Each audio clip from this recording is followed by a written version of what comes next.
अस्सलाम वालेकुम। मेरा नाम है ज़ीशान उस्मानी। चलो चलो कि हमारी सीरीज़ चल रही है और इस सीरीज़ में आज हम नॉर्वे को कवर करेंगे। नॉर्दर्न यूरोप का नॉर्वे बहुत ही ज़्यादा खूबसूरत मुल्क है। 54 लाख की आबादी है, 5.4 मिलियन की, जिसमें से तकरीबन 1,70,000 मुसलमान हैं। 200 से ऊपर मस्जिदें हैं। पाकिस्तानी तकरीबन कोई 20,000 होंगे। नॉर्वे में जितने भी मुसलमान रहते हैं वो ओस्लो में रहते हैं, या उसके बराबर में एक शहर है अकुरशुस कहलाता है, अकुरशुस में रहते हैं।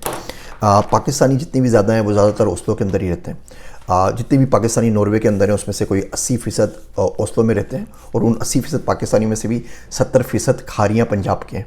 तो लगता है पूरे खारियाँ पंजाब के सारे पाकिस्तानी ओस्लो के अंदर चले गए हैं। उसको वहाँ पे लिटिल खारियाँ कहते हैं, या खारियाँ पंजाब में चले जाए तो उसको लिटिल नॉर्वे कहते हैं। हर घर का कोई ना कोई शख्स नॉर्वे के अंदर गया हुआ है। 70s के अंदर उन्होंने गेस्ट वीज़ा अलाउ किए थे, तो बहुत सारे पाकिस्तानी अनस्किल्ड वर्कर वहाँ पे जाके सेटल हो गए थे। अब उनकी 2-3 जनरेशन वहीं पर हैं। पाकिस्तानी वहाँ पर पॉलिटिक्स के अंदर भी हैं। बहुत सारे पॉलिटिशियंस हैं जो पाकिस्तानी डिसेंट के हैं।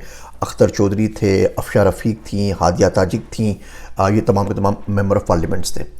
नॉर्वे को हम इंग्लिश में नॉर्वे कहते हैं, लेकिन वहाँ के लोकल लोग हैं उसको नॉर्ज कहते हैं। कंट्री का नाम नॉर्ज है। नॉर्वेजियन लैंग्वेज बोली जाती है। नॉर्वेजियन लैंग्वेज के भी 2 टाइप्स हैं। एक कहलाती है बुकमाल, एक कहलाती है निनोर्स्ट। निनोर्स्ट जो है वो जो लोकल कम्युनिटीज़ हैं, जैसे दोबार गया था, अभी दोबार के ऊपर मैं बात करता हूँ, वहाँ पे बोली जाती है। अर्बन सिटीज़ के अंदर जो है वो बुकमाल बोली जाती है। क्रोन इनकी करेंसी है, KRONE। $1 के तकरीबन 10 करोड़ आते हैं। वो उन्होंने एक सबसे बड़ी टनल बनाई थी लाइडार के नाम से। लाइडार, हाँ लाइडार, लिडाल के नाम से, LAERDAL, लाइडाल के नाम से। वो 15 माइल बड़ी टनल है। वो कोई 1 बिलियन नॉर्वेजियन क्रोन की बनी थी, जो कि तकरीबन $110 मिलियन बनते हैं। नॉर्वे के अंदर बहुत इंटरेस्टिंग, मैं 8-9 दफ़े नॉर्वे गया हूँ और बहुत ज़्यादा अच्छी यादें वाबस्ता है नॉर्वे से। नॉर्वे के जो नॉर्वेजियन लोग हैं वो उम्मन मुसलमानों से डरते हैं। आप इसको रेसिज्म बोलें, या आप जो इमिग्रेंट्स आए हैं, तकरीबन 20,000 से ऊपर इमिग्रेंट्स आए असाइलम के ऊपर नॉर्वे के अंदर पिछले 2 सालों के अंदर। मुसलमान भी उसमें बहुत सारे हैं, तो उनके बर्ताव की वजह से शायद है, लेकिन ओवरऑल डरते हैं और आप में इतने ज़्यादा घुलते मिलते नहीं हैं। नॉर्वे के लोग तो वैसे ही घुलते मिलते नहीं हैं, मुसलमानों से थोड़ा और दूर दूर रहते हैं। नॉर्वे का सेकंड लार्जेस्ट जो मज़हब है वो क्रिश्चियनिटी के बाद वो मुस्लिम्स हैं। 200 मस्जिदें भी हैं, लेकिन हमारी जो इंटीग्रेशन है उसकी थोड़ी सी ज़रूरत है। कुछ और चीज़ों के ऊपर बात करते हैं। हम जो रोते रहते हैं कि जी ईरान बॉर्डर के ऊपर गए, वहाँ से तेल लेकर आ रहे हैं, उसकी स्मगलिंग हो रही है, तो नॉर्वे में जाके बड़ा अजीब इत्तेफाक हुआ कि वहाँ पर एक हाईवे है, E105 उसका नंबर था। तो उससे आप नॉर्वे से रशिया जा सकते हैं। नॉर्वे की जो बॉर्डर्स हैं वो स्वीडन के साथ हैं, फिनलैंड के साथ हैं और रशिया के साथ हैं। तो वो जो उनका शहर है वहाँ पर करकीन से लोग जाते हैं तेल ख़रीदने के लिए रशिया के। वहाँ पे जो ऑयल है वो सस्ता है, और रशिया से लोग आते हैं डेली के हिसाब से, रोज़ाना आते हैं गुड्स लेने के लिए, कोई डिवाइसेस लेने के लिए, इलेक्ट्रॉनिक्स लेने के लिए, ग्रोसरीज लेने के लिए करकीन्स के अंदर आते हैं। जंग हो गई, यूक्रेन की जंग हो गई, सब कुछ हो गया, वो बॉर्डर बंद नहीं हुआ, लोग जाते हैं अपनी गाड़ियों में बैठ के रशिया, और रशिया से लोग आते हैं। और ये आमदोरफ़ जो इकोनॉमी की ये चल रही है, ये हम लोगों के लिए सीखने के लिए कि हम दुनिया भर से बॉर्डर्स बंद करके बैठे हुए हैं। नॉर्वे के अंदर बहुत प्यारी घूमने की जगह हैं। वाइकिंग का शिप म्यूज़ियम था। नोबल पीस प्राइज़ का जो सेंटर है वहाँ पर है, जो नोबल पीस प्राइज़ होता है वो नॉर्वे से ओस्लो से अवार्ड किया जाता है। तो वहाँ पर जाएँ, आपको वहाँ मलाला के बड़े बड़े पोस्टर्स नज़र आएंगे। जिन लोगों को भी नोबल पीस प्राइज़ मिला है उन सब की हिस्ट्री आपको वहाँ नज़र आएगी। फ्रेगनर पार्क था, जहाँ बड़े बड़े मुजस्मे हैं, ओस्लो के अंदर है। बहुत खूबसूरत जगह है और फ्री है। आप जब भी जाएँ तो वहाँ पे ज़रूर जाइए। म्यूज़ियम ऑफ कल्चरल हिस्ट्री बहुत बेहतरीन था। लोफुस्टन था। इसके अलावा वहाँ पर जो क्रिसमस में सांता क्लॉज का अपना शहर है जिसको दोबार कहते हैं। तो जो सांता क्लॉज है वो कैरेक्टर रहता दोबार के अंदर है। तो आप वहाँ पर जाएँ। मैं वहाँ पर गया था, मैंने एक वीडियो भी बनाई थी, वो मैं आपको वीडियो लिस्ट यहाँ पे दे रहा हूँ। स्नो कैसल की वीडियो थी, वो सांता क्लॉज के जो घर की वीडियो थी। क्रिसमस में तकरीबन वहाँ पे कोई -26 डिग्री सेल्सियस था। तो बड़ी ज़बरदस्त किस्म की सर्दी पड़ती है। जब हम वहाँ पर गए थे नॉर्वे के अंदर, क्रिसमस टाउन के अंदर, जब हमने होटल बुक कराया था तो होटल स्वीडन में बुक हो गया। वो एक्सपीडिया पे आ रहा था कि होटल्स नियर मी, तो 15 माइल में ये था, बराबर में था।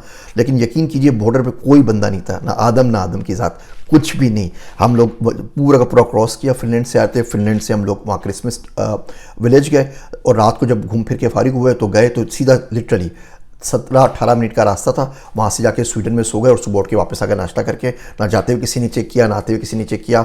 एक छोटी सी बनी हुई थी, वो जिस तरह गाड़ी की बनी हुई होती है, उन्होंने बैरिकेड लगाया हुआ था, लेकिन उसके ऊपर कोई भी नहीं था। क्रिसमस की वजह से सब छुट्टी के ऊपर गए हुए थे, लेकिन ये बड़ा इंटरेस्टिंग था। तो फिनलैंड के साथ भी बॉर्डर है नॉर्वे की, स्वीडन के साथ भी है और रशिया के साथ भी है।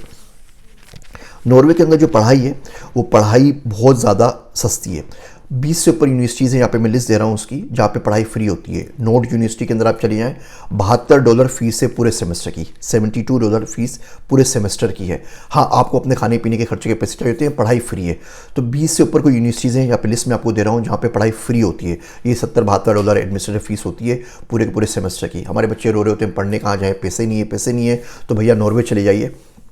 वीज़ा प्रोसेस बहुत सिंपल सा है। 3 तरह के मेन वीज़ा हैं, एक स्टडी वीज़ा है, एक स्किल्ड वर्कर वीज़ा है, और इसके अलावा फैमिली रीयूनियन का वीज़ा होता है। स्किल्ड वर्कर के वीज़े के लिए बहुत सिंपल सी इनकी वेबसाइट है udi.no, मैं आपको यहाँ पे दे रहा हूँ। उसके ऊपर आप जाइए, सबसे पहले आपसे पूछेगा आप किस मुल्क से आ रहे हैं, आप इंडिया से आ रहे हैं, पाकिस्तान से आ रहे हैं, बांग्लादेश से आ रहे हैं। आप जैसे कंट्री करेंगे, आपके जितने एलिजिबल वीज़ाज़ हैं वो सारे के सारे यहाँ पर आ जाएंगे। आप स्किल वर्कर में जाके देख लें, परमानेंट रेजिडेंस में जाके देख लें, सिटीजनशिप बाय इन्वेस्टमेंट में देख लें, उसमें 1 लाख करोड़ की आपको इन्वेस्टमेंट करनी पड़ती है। 3 साल में आपको वहाँ की रेजिडेंसी और पासपोर्ट मिल जाता है नॉर्वे का। तो गोल्डन वीज़ा की अगर आप बात करते हैं सिटीजनशिप बाय इन्वेस्टमेंट की, तो बड़ी बेहतरीन नॉर्डिक कंट्री है। इसके अलावा इनकी नई स्कीम है स्कॉलरशिप की, जिसका नाम है कोटा स्कीम। कोटा स्कीम के अंदर 100% ट्यूशन आपकी माफ़ होती है, फ्री होती है, ऊपर से आपको पैसे देते हैं। पीएचडी के लिए और मास्टर्स के लिए अभी शुरू हो चुकी है, अगले महीने डेडलाइन है। जितनी भी इसकी पार्टिसिपेंट यूनिवर्सिटीज़ हैं उनके थ्रू आप अप्लाई कर सकते हैं। यहाँ पे आपको मैं कुछ वेबसाइट्स दे रहा हूँ, कुछ वेबसाइट्स जो नॉर्वेजियन लैंग्वेज में, उसको आप गूगल ट्रांसलेट करके इंग्लिश यूज़ कर सकते हैं अगर इंग्लिश का ऑप्शन वहाँ पर नहीं हो तो। इसके अलावा ये कोटा स्कीम में बैचलर्स के लिए भी अलाउ होती है। तो कुछ पार्टिसिपेटिंग यूनिवर्सिटीज़ हैं, आप लिस्ट में चेक कर लीजिए, उसमें आप बैचलर्स भी कर सकते हैं। दुनिया में आपको पता है बैचलर्स की स्कॉलरशिप बड़ी मुश्किल से मिलती है, मास्टर्स की होती है, पीएचडी की होती है।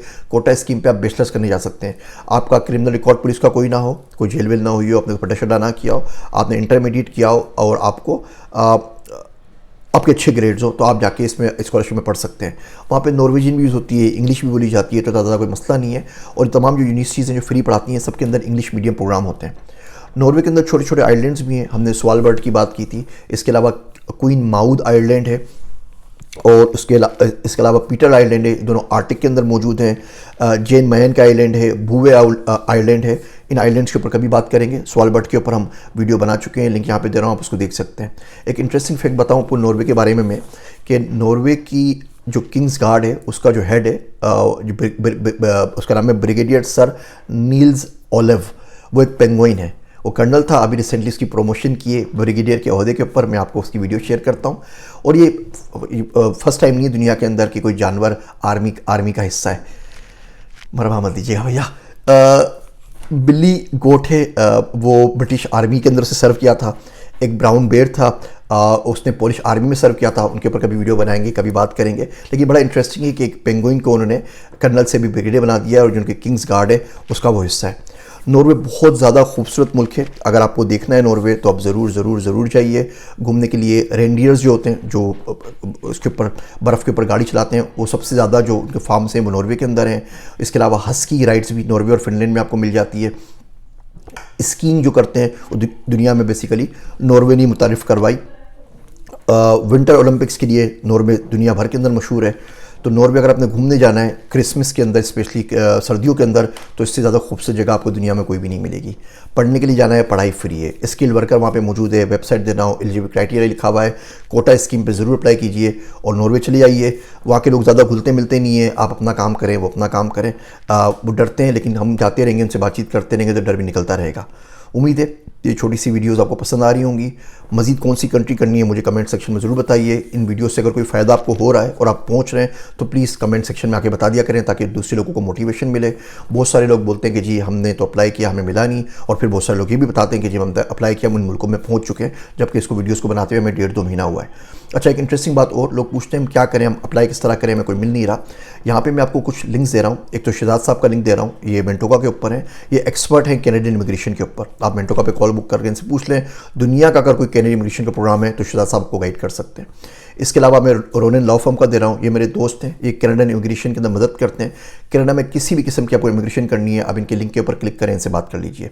जेकब का लिंक दे रहा हूँ, ये मेरा दोस्त है, अमेरिका के अंदर 37-38 बच्चों का NIW प्रोसेस करवाया है, सबको मिल गया है, इनका भी लिंक दे रहा हूँ। कोरू कंसल्टेंट से पाकिस्तान में अगर आप 8-10 हज़ार डॉलर नहीं अफोर्ड कर सकते और पाकिस्तानी में आपको कोई सस्ता बंदा चाहिए जो 2-3 हज़ार डॉलर में आपका काम कर दे, तो उसके लिए कोरू कंसल्टेंट से मेरे एक दोस्त हैं डोहा में, उन्होंने इनके रिसेंटली थ्रू इनके लिए अप्लाई किया था, उनका बहुत अच्छा एक्सपीरियंस रहा है। मेरी अभी रिसेंटली इनसे बातचीत हुई है, बड़े अच्छे लग रहे हैं, उन्होंने मुझसे शेयर भी किए हैं कि बहुत सारे बच्चों को उन्होंने अप्लाई किया है 150-200 का, और सब लोगों को वीज़ा मिल गया है, अमेरिका का, जर्मनी का, कनाडा का, इमिग्रेशन का, NIW का। तो आप इन लोगों को चेकआउट कर सकते हैं, इन सब के लिंक मैं आपको दे रहा हूँ। मेरे वास्ते दुआ कीजिएगा। मैं हूँ आप सबका ज़ीशान उस्मानी।